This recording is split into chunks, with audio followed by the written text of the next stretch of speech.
Hello दोस्तों, veterans, नमस्कार। आज मैंने एक चार्ट लगा रखा है और इस चार्ट को मैंने किसी खास मकसद से लगाया है।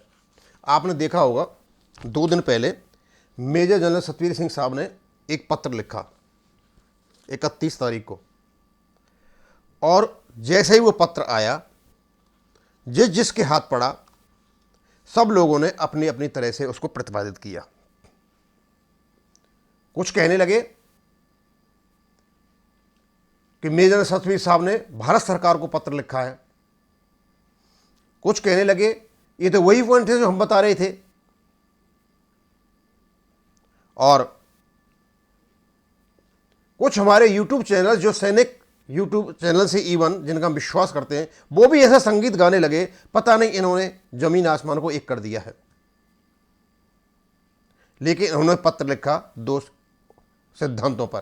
पहला ये कि वो चाहते थे कि मैं एक पत्र लिखूं क्योंकि उनकी जो रेप्यूटेशन, इमेज ऑफिसर्स की जेसीओआर के बीच में हो रही है, कम हो रही है, शायद उससे कुछ कवर हो जाए। और दूसरा, उस पत्र में उन्होंने ये बताया कि जेसीओआर की पेंशन इसलिए कम हुई क्योंकि उसमें नोशनल मैक्सिमम का सिद्धांत नहीं लगाया गया। इस नोशनल मैक्सिमम के सिद्धांत को जनरल साहब आज से नहीं, पिछले 7 साल से गीत गा रहे हैं। नोशनल मैक्सिमम और कोश्यारी कमेटी की परिभाषा, इन दो के लेकर के 7 साल से जंतर मंतर पर बैठे हुए हैं। लेकिन खर्चा कभी नहीं बताया उन्होंने कि कोश्यारी कमेटी ने 13 करोड़ रुपए खर्चा बताया था, कि उसको बताते तो कांग्रेस की पोल खुल जाती। कांग्रेस सरकार ने पार्लियामेंट से 13 करोड़ की मंजूरी दिला करके ये इलेक्शंस में चले गए। इनको पता था हम जीत करके आते हैं, इनको 13 करोड़ ही देना, ज़्यादा नहीं देना है। और नहीं जीत करके आए तो जिसके गले पड़ेगी पड़ जाएगी। ये अब इस समय माननीय नरेंद्र मोदी जी के गले पड़ी हुई है। लेकिन किसी ने यह नहीं देखा कि जनरल साहब ने लिखा क्या है। जनरल साहब ने लिखा है कि 17 जनवरी 2013 का जो लेटर है उसके अनुसार पे फिक्स कीजिए, और उसके अनुसार, क्योंकि ऑलरेडी लेकर के बैठे हुए हैं, और जो नोशनल मैक्सिमम हम लेकर के ऑलरेडी बैठे हैं, इसलिए हम पहले ही ज्यादा ले रहे हैं, इसलिए हमको ओआरओपी कहां से मिलेगी। इसलिए इनको नोशनल मैक्सिमम से दीजिए, यानी बात को घुमा रहे हैं कि नोशनल मैक्सिमम दीजिए, यानी जो 7/11/2015 का नोटिफिकेशन है, जो एवरेज बेस है, उससे पेंशन नहीं बढ़ेगी इनकी, क्योंकि ऑलरेडी नोशनल मैक्सिमम से लेकर के बैठे हुए, इसलिए इनको कम मिल रही है। उनका कहने का मतलब यह था, और इसको लगे गीत संगीत गाने।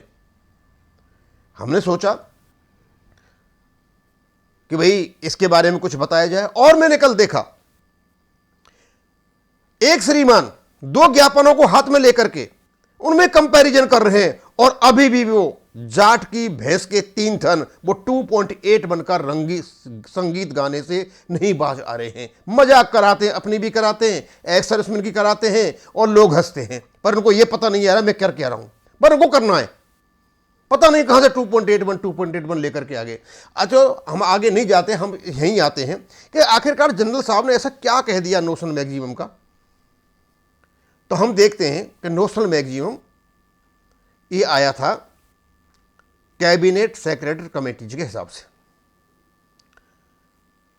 जब भारत सरकार ने, तत्कालीन भारत सरकार ने 6वीं वेतन आयोग की सिफारिशें मंजूर की थी, उस प्रकार से लागू नहीं की, अलग प्रकार से लागू की, और बहुत ज़्यादा रोष व्याप्त हो गया, तो 2 बार सेक्रेटरी कमेटी को बिठाना पड़ा। एक बार तो एक साथ 2009 से शुरू हुई, 430 सर्कुलर आया था, और उसके बाद फिर कुछ वेटेज दे करके कुछ ऑफिसर्स को कुछ फायदा देना था, वो 501 सर्कुलर आया था, और वो था 17 जनवरी 2013 का। उसका यहां पर ये जिक्र कर रहे हैं। अब जो नोशनल मैक्सिमम जो है और एक मिनिमम फिटमेंट टेबल, इन दोनों को बता दे तो जब आप समझ पाओगे। मिनिमम फिटमेंट टेबल तो बनी थी, ये 5वें वेतन आयोग दे रखा है मैंने, तो मैं यहां से लूंगा आपका नायब सूबेदार से, क्योंकि यहां पर सारा कुछ है, लेकिन जो सिपाही थे हवलदार तक है, इनका गुड सर्विस पर, क्लासिफिकेशन पे यहां मेंशन नहीं कर रखा है। आप ऐड करोगे वो तो थोड़ा डिफरेंस आएगा आपको 80-90 रुपये का। लेकिन यदि आप इनको नायब सूबेदार से लोगे तो उनको ये अलाउड होता नहीं है, यहाँ से ये बिल्कुल ठीक बैठ जाएगा। तो मैं नायब सूबेदार से कैलकुलेशन करता हूँ। यदि आप 5770 को, मैंने यह कर रखा है फॉर्मूला, 1.8 से मल्टीप्लाई करो, और उसमें आप 4200 ग्रेड पे जोड़ो, 2000 एमएसपी के जोड़ो, 1400 एक्सपी के जोड़ो, तो ये बन जाएगा आपका 18,332। तो इसको जो आप करते हो राउंड ऑफ करके ले गए इसको 18,340, ये 568 सर्कुलर की फिगर है। तो मैंने यहाँ पर दे रखा है आपको ये है 18,340। यहाँ कलर में देख लेना, यहाँ जो कलर है वही कलर आपको यहाँ मिल जाएगा। यहाँ मिनिमम फिटमेंट टेबल 18,340 यहाँ पर मैंने दे रखी है। उसी प्रकार जो नोशनल मैक्सिमम बनाया गया था, कोई नया सिद्धांत नहीं आया था। उसमें यह कहा गया था कि जो 5वें वेतन आयोग का अपर एंड है उसके करस्पॉन्डिंग जो है 6ठे वेतन आयोग में उसके हिसाब से इनको पेंशन दी जाए। अब हम देखा जाए तो सिपाही का जो 4,650 है करस्पॉन्डिंग एंड इसका 20,200 है, नायक का 4,975 का 20,200 है, हवलदार का भी 5,650 का 20,200 है, जेसीओज का सबका 34,800 है। लेकिन ये नहीं दिया इन लोगों ने, एक नया तरीका अपनाया। नया तरीका क्या अपनाया? इन्होंने जो 5वें वेतन आयोग का अपर एंड था, जैसे नायब सुबेदार का 8,290 सबके साथ लागू होता है, मैं सिर्फ नायब सुबेदार का ले रहा हूं, यहां दे रखा है, तो इसको भी 1.8 से मल्टीप्लाई किया गया और इसमें सब वो तत्व जोड़ दिए गए जो ऊपर जोड़े मैंने, और ये बन गया आपका नोशनल मैक्सिमम। ये नोशनल मैक्सिमम जो बन करके आया था, ये आपका 33 साल का सर्विस था, 33 साल का पेंशन थी। और जो मिनिमम फिटमेंट टेबल था, ये आपकी इससे कम सर्विस हो नहीं सकती, इसका 50% आपको देना ही था, लेकिन इन दोनों ने नहीं दिया और वो 33 साल का कर दिया। बाद में डीलिंकिंग सर्विस आया था 568, उससे उनको मिला था। तो नोशनल मैक्सिमम जो बनकर के आया, अब मैंने यहां नोशनल मैक्सिमम निकाल रखा है, लाल यहां पर दे रखा है, तो लाल मैंने यहां पर भी दे रखा है। अब नोशनल मैक्सिमम सिपाही का बना कितने? 14,170, नायक का बना 15,180, हवलदार का बना 16,830, नायब सुबेदार का बना 23,020, और इस प्रकार में सबको बना रखा। इसको एक्स और वाई ग्रुप अलग अलग प्रकार से है। इनका जब आधा कर लोगे तो इनकी पेंशन बन जाएगी, और ये पेंशन थी 33 साल की। और इसके साथ लगा हुआ था आपको वेटेज।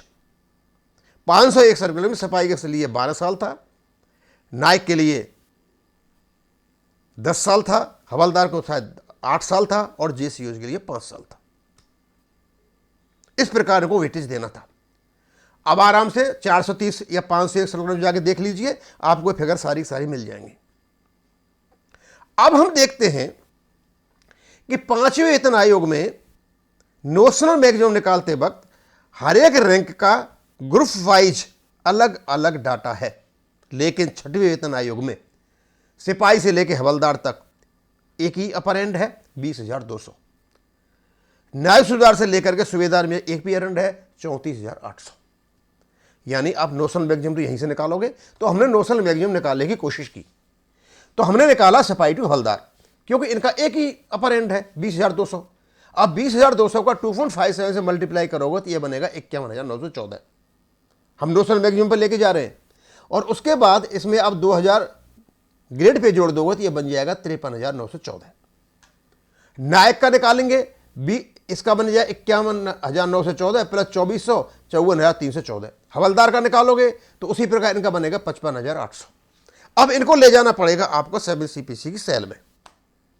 जब हम सेल में लेकर के जाते हैं तो वहां 24 साल तक आपकी सेल दे रखी है 3% इंक्रीज के साथ में। जब ले जाते हैं उसमें, तो पहली बात तो यह है कि वह सिपाही का है 43,100, लेकिन यहां सिपाही का बन रहा है 53,914। तो भाई तुम सिपाही को कहां से पेंशन दोगे?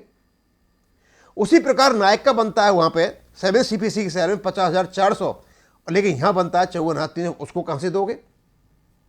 क्यों सेल में तो है ही नहीं कोई फिगर, नोशनल मैक्सिमम कहां से दोगे आप? अब क्यों वो तो 24 साल की सर्विस से नोशनल मैक्सिमम नहीं हो रहा है। यहां जो आप निकाल के बैठे हो 6ठी वेतन आयोग से जो निकालोगे वो बैठ ही नहीं रहे वहां पे। अब उसके बाद आप जब चलोगे हवलदार का चलोगे तो हवलदार का दे रखा है 57,500, लेकिन सब हवलदार का यहां पर दे रखा है 54,714। ये पे में फिक्स हो सकता है, तो 54,714 की पे फिक्स होती है 55,800, यानी 23 साल में जाकर के। अब 55,800 जो आपका है, इसमें 5200 MSP के जोड़ दिए, 3600 एक्सपे के जोड़ दो, तो आपकी टोटल पे बनती है नोशनल मैक्सिमम के हिसाब से 64,600। 64,600 आपकी पे बनी, तो आपकी जो आधी पे बनेगी वो बनेगी आपकी 32,300। ये 32,300 है आपकी 33 साल की पेंशन। यदि मैं 20 साल का 15 साल के जो इसकी निकालता हूं हवलदार की, तो ये मुझे निकालनी पड़ेगी 23 साल की। जब मैं 23 साल की निकालूंगा, क्योंकि इनको हवलदार को 8 साल का वो वेटेज दे रखा था, तो निकालूंगा तो इनकी बनती है कितनी, 22,512। लेकिन 15 साल के हवलदार की जो बेसिक पेंशन दे रखी है OROP वो है 24,160। तो क्या उनको कम पेंशन देना चाहोगे आप? और उसी प्रकार हम 32,300 और जो 24 साल के हवलदार की पेंशन निकालेंगे तो ये निकलेगी 32 साल की। तो 32,300 डिवाइडेड बाई 33 इंटू 32 जब निकालोगे तो ये बनती है इसकी 31,321। लेकिन इनको मिल रही है 26,260। तो क्या इनकी पेंशन 31,261 हो सकती है? जो वर्तमान में आदमी पेंशन कर रहा है, जो ले रहा है, तो लास्ट पेट्रोल का ही पैसा लेगा ना, वो किस हिसाब से फिर सेट होगा? मतलब ये जो नोशनल मैक्सिमम आया था एक पर्टिकुलर ईयर के लिए था, पर्टिकुलर सर्कुलर के लिए था। ये फालतू में लोगों को न बहकाएं, ये लोगों को बहका करके लोगों के दिमाग में ये बिठाना चाह रहे हैं क्योंकि हमको नोशनल मैक्सिमम से मिला हुआ था, हमको पेंशन ऑलरेडी ही ज़्यादा मिली हुई है, इसलिए आपकी पेंशन नहीं बढ़ सकती। मेजर जनरल सतवीर सिंह साहब ये कह रहे हैं, लेकिन हमारे लोग हैं कि पता नहीं, समझ ही नहीं पा रहे हैं कि वो क्या कह रहे हैं। हम बार बार कह रहे हैं कि इन्होंने एवरेज सही नहीं लिया है, और मैं बार बार कह रहा हूं कि हमारा जो फिक्सेशन हुआ है 7 वेतन आयोग का, हमारे पे स्केल से नहीं हुआ है, ये सिविलियंस के पे स्केल से हुआ है। इसलिए लगभग हमारा जो परसेंटेज है फिक्सेशन का 7 CPC में उतना ही जा रहा है जितना ऑफिसर्स का है। फिर हमारी जो बेसिक पेंशन है OROP की कम क्यों है, इसको मैं डालूंगा, बताऊंगा आपको कि आपका फिक्सेशन ज़्यादा क्यों हुआ है। क्योंकि आपको नहीं पता, किसी को गीत गाते हो और उस गीत की वजह से हम एक्चुअल फिगर वहाँ नहीं रख पा रहे हैं। हर एक के साथ यही प्रॉब्लम है। अब मैं वही बताऊंगा आपको कि एक्चुअली में हमारा जो फिक्सेशन हुआ है वो किस प्रकार से हुआ है 7 CPC का, और क्यों वो कहते हैं ना बिल्ली के भाग से छीका टूट गया, तो टूट गया हवलदार का, नायक का और सूबेदार मेजर का, लेकिन इसमें नायब सर मारे गए और एक्स-ऑफिसर का सिपाही मारा गया। उन चीज़ों को हम रखेंगे और बताएंगे, लेकिन ऐसे खुशी होने की बात नहीं है कि सूबेदार साहब ने ये लेटर लिखा है और पता नहीं उसमें बहुत बड़ा ज़मीन आसमान एक कर दिया है। कुछ भी नहीं है उसमें, केवल और केवल अपनी इज्जत बचाने के लिए और मैटर को साइड ट्रैक करने के लिए बात है उसमें, और कुछ नहीं है। थैंक यू, धन्यवाद।